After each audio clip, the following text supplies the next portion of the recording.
Hello, Dr. Cisse covering anatomy and physiology. Today I will review the endocrine system. So the endocrine system is one of the 11 organ systems of the human body. The function is to make sure hormones are secreted and they get to the target organs to do their job. Now let me explain. What is a hormone? Why do we talk about the brain when we talk about the endocrine system? Specifically, the brain and the hypothalamus, and how you can tell the difference between an endocrine system and an exocrine system. Why do we talk about the pituitary gland? I'm sure you hear all those. I'll explain that, okay, in this video. So first, let's talk about a hormone. You hear hormones everywhere, right? It's a chemical messenger, just some kind of liquid, right? Some product produced in a specific part of the body that has to go through the bloodstream to get to its destination, okay? Let's say this is a water bottle. It has water inside. This water bottle will be called a gland. A gland is just a bag that holds something inside of it. Now, let's say this is water, that's something inside, a chemical messenger. In the endocrine system, if the water is the hormone, for example, okay, this is just an example, it will have to go into the blood, run through the bloodstream to get to its target destination. And that target destination, like a cell, tissue, organ, has to have a receptor. A receptor is just like a door to receive the message from that hormone to be able to react. So I wanted to explain this concept so you can understand all the big key concepts. Now, every time we talk about the endocrine system, we always start with the brain. Why? Because the brain controls everything. The brain is part of the nervous system. Now, the brain itself is divided into three parts. The cerebrum, which is the big part of the brain, the cerebellum, the small part, and the brainstem. The brainstem is divided into four parts. Now, why do I talk about all that? Because you will see everything in the endocrine system will start at the brain level. So the brainstem itself is divided into four parts. The diencephalon, the midbrain, the pons, and the medulla oblongata. The diencephalon is also divided into three parts. The thalamus, the epithalamus, and the hypothalamus. I'll talk about the hypothalamus a lot because the hypothalamus, like you see now, it is the part of the brain that controls the autonomic nervous system. Means things that we don't control. For example, being hungry, being thirsty, being happy, sad. You don't make a decision. You don't control them. They're controlled by the hypothalamus. So now we'll talk about why we have the connection between the hypothalamus, which is the brain, the nervous system, and the same hypothalamus, which is the beginning of the endocrine system. This is the connection between the nervous system and the endocrine system because they share this hypothalamus. Because the hypothalamus is the first organ that will secrete hormones that can control everybody else, every other organ. So now that you understand what is a hormone, it's just a chemical messenger that runs through blood. Let's talk about why we talk about different type of glands, exocrine gland and endocrine gland. Now, the endocrine system, we talk about endocrine gland because it goes through the bloodstream. What about exocrine gland? If this is a gland and the liquid is the chemical product that comes from it, if that product goes into something else that's not blood, then the gland is called an exocrine gland. For example, your saliva is produced, tears, sweat, those glands are exocrine gland because what they produce does not go through the bloodstream. For example, I'm gonna go to the hypothalamus. Remember the hypothalamus? On top of it, there's the epithalamus. The epithalamus has a little organ inside of it. It's called the pineal gland. It's a gland. That gland secretes melatonin that controls our sleep pattern.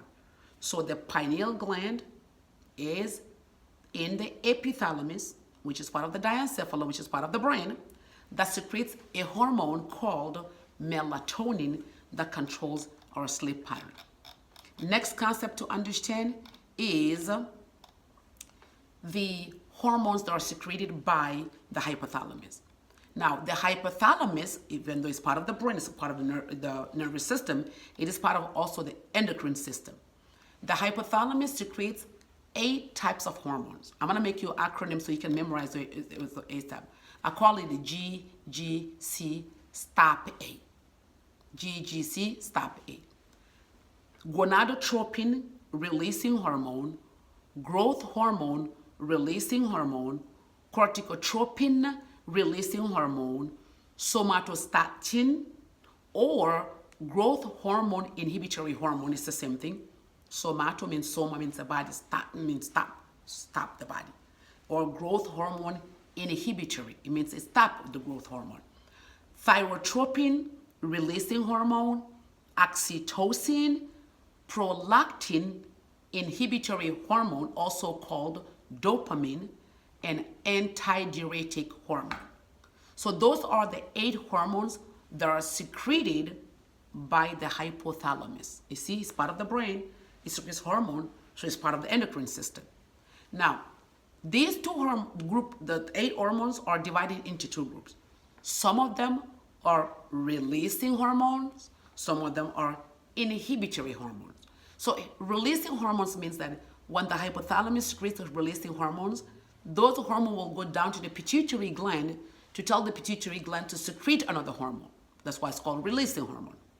But the inhibitory hormone will tell the pituitary, do not secrete hormone. It's like a stop. Just like a car has a speed, something you can accelerate, and it has the brake. So it's the same thing. Now, let's talk about the releasing hormone. Now, the releasing hormone, you're going to hear the word releasing. Gonadotropin releasing hormone. Growth hormone releasing hormone. Corticotropin releasing hormone. Thyrotropin releasing hormone. So you see, those hormones will make the pituitary release their own hormone. But for example, if you have somatostatin or prolactin inhibitory, they tell the pituitary, do not release the hormone. They're inhibitory hormone. Okay? Next one, what is the gland? We explained that already. A gland is just a bag that produces what? Something. If that something goes into the blood, the gland is called endocrine gland. If it goes into outside or on top of the skin or inside an organ, not into the blood, it's called exocrine gland. Okay? Next, the pituitary gland. When the hypothalamus tells the pituitary gland to secrete something, the pituitary gland, or not to secrete something, receives the message and makes a decision. It either produces another hormone or stops producing another hormone. Every single releasing hormone tells the pituitary gland to secrete something else. Let's talk about an example. But one thing I want to explain is that when the hypothalamus secretes something, there are 2 ways it goes to the pituitary, because the pituitary itself is divided into 2 parts. The one in the front, in the anterior, is called the anterior pituitary. The one on the back side is called the posterior pituitary. On the anterior pituitary, the hypothalamus will secrete a hormone that will run through the bloodstream to get to the anterior pituitary. But this is not the case for the posterior pituitary. If the hypothalamus secretes something or produces something or synthesizes something, it's the same thing, makes something, that product will run through a neuron to go to the end of the neuron, through the axon terminal, to be released in the posterior pituitary. It does not go through blood. That is why the connection between the hypothalamus and the posterior pituitary is like a nervous system, because it goes through neurons.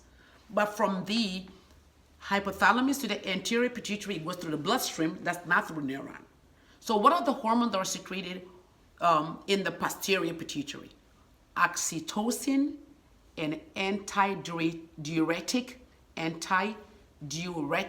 hormone, ADH, or also known as vasopressin, like pressing the blood vessel. Okay? So it's the same name. So those 2 hormones, ADH, antidiuretic hormone, and oxytocin are synthesized or made in the hypothalamus, run through the neuron, come to the nerve terminal to be released in the posterior pituitary. But the hormones that are secreted into the anterior pituitary come through the bloodstream. What are those hormones? Let's talk about those hormones. Growth hormone, it means the growth hormone releasing hormone from the hypothalamus tell the anterior pituitary to produce growth hormone. Thyroid stimulator hormone also is secreted by the anterior pituitary. Adrenocorticotropic hormone, ACTH, is also produced by the anterior pituitary, prolactin, and then the gonadotropins. We have two gonadotropins, FSH, follicle stimulating hormone, LH, luteinizing hormone. So those two hormones are gonadotropins secreted by the anterior pituitary. Now let's give one example. For example, if the hypothalamus secretes growth hormone releasing hormone, it tells the anterior pituitary to produce growth hormone. Growth hormone is released, it goes everywhere in your body to make everything grow.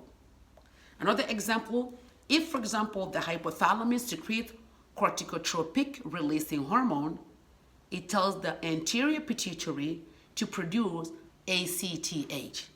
And ACTH is produced by the anterior pituitary. It goes into blood, that's why it's called a hormone. It runs through the blood to get to the kidney, and on top of the kidney, the organ is called adrenal gland.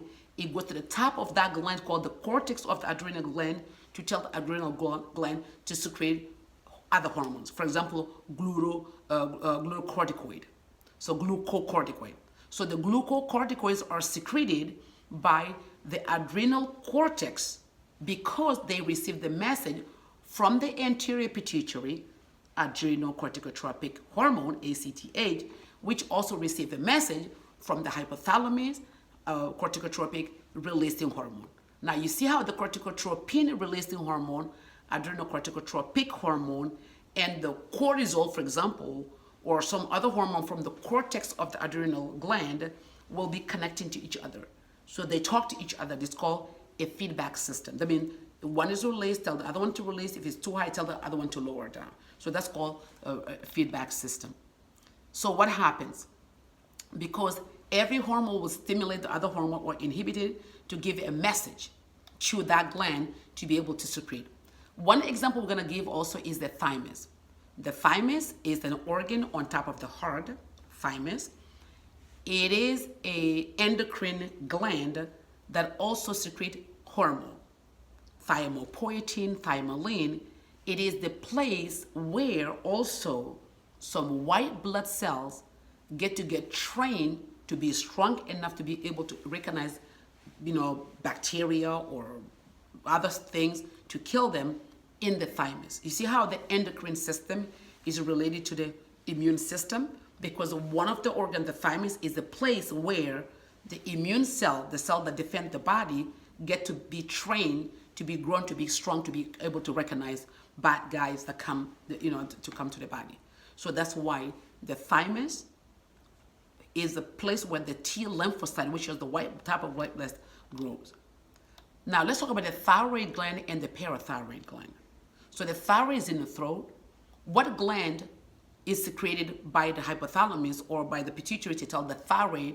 So that one also, we're going to go back, what? Thyrotropin releasing hormone, remember? And then thyroid stimulating hormone secreted by the anterior pituitary to tell the thyroid gland to secrete thyroid hormones, which are what? T3 and T4. Now every gland will have that little line because they have to talk, the gland have to talk to each other through their hormone secretion. What about the steroid and non-steroid hormones? Hormones, we know they're secreted, they come in different form and shapes. Some of them look like proteins, either small protein called peptide hormone, some of them are big protein, or sometimes they're a lipid. And the lipids can be either steroid or eicosanoid. So the eicosanoid and the steroid are a different type of lipid type of hormone, and the peptide and the protein are like a protein type of hormone. They're just different kinds, right? For example, if you take estrogen, progesterone, testosterone, they are steroid hormone. For example, if you take insulin, it's not a steroid hormone, it's a protein-based type of hormone. In this video, we learn that the endocrine system is connected to the nervous system. They share the hypothalamus. The hypothalamus is part of the brain. It also secretes hormone to the pituitary. It can go either to anterior, posterior pituitary, which also produce other hormone to go to other glands on organ so that they can do their job or they can produce their own hormone. I hope this one was helpful. I'll see you next time. Thank you.